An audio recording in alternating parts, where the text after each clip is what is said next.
Hi, I'm photographer James Spice Williams of Eclipse Photography by Design, and today I'd like to share with you my review of Joe Edelman's Lightsaber DIY project. Now, I've been a fan of Joe Edelman's for a number of years. In fact, I've enjoyed quite a few of his continuous light projects in the past. Check out the links below.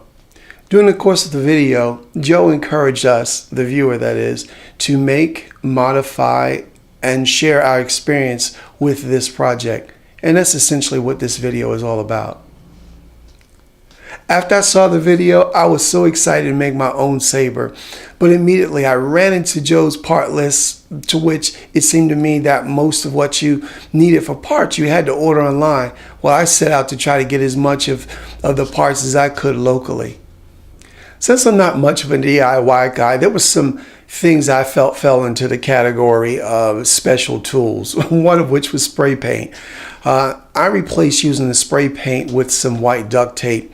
See, I don't always have the opportunity to work in a well-ventilated space or even outdoors for that matter for these sort of things.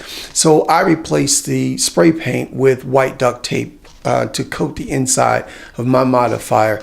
One of the things too was that Joe also used a saw. I replaced that with a dollar store utility knife to cut the opening in my tube. And I also replaced the size of my tube with a smaller tube. See, I wanted to pick up my supplies locally, and the size of tube that Joe suggested wasn't available to me locally. I was able to pick up the tubes I needed at Home Depot or Office Max or one of those places.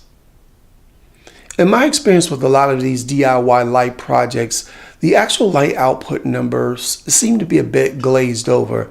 And for me, those numbers are pretty important since I tend to photograph couples and larger groups. Let me say in defense of this project, I always intended to use these lightsabers as a bit of an accent light as well as the ability to contour light for a single subject. So for me, this works. By scaling down the size of my lightsabers, it also offered me three unexpected benefits. One, I was able to pick up my tubes from my local Office Depot. Two, these tubes were the perfect size to fit my speed lights. I was able to mount my speed lights in my tubes without any need for Velcro. And lastly, I was able to make 4 of these modifiers for less than $20 each. You know, honestly, I like these modifiers. I like that I can continue to use my battery powered lights in my studio. See, there are no cords and things for people to trip over, and it's easier for them to move around. And the place is just a lot neater without using cords. Yeah, I get it. I have a slower recycle time when I'm actually working the flash units, but it's worth it to me.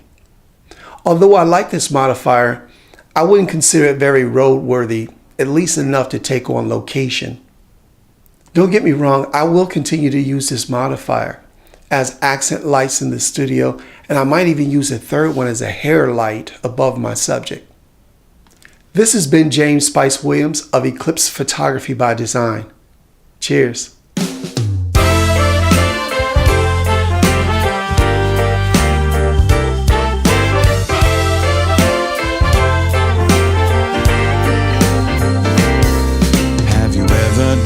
Ever dreamed you could turn back time, put life in rewind? What would you find in all of your yesterdays? As for me, memories so far in my past, I wish I could take back. Does the haunting last now that I've changed my ways?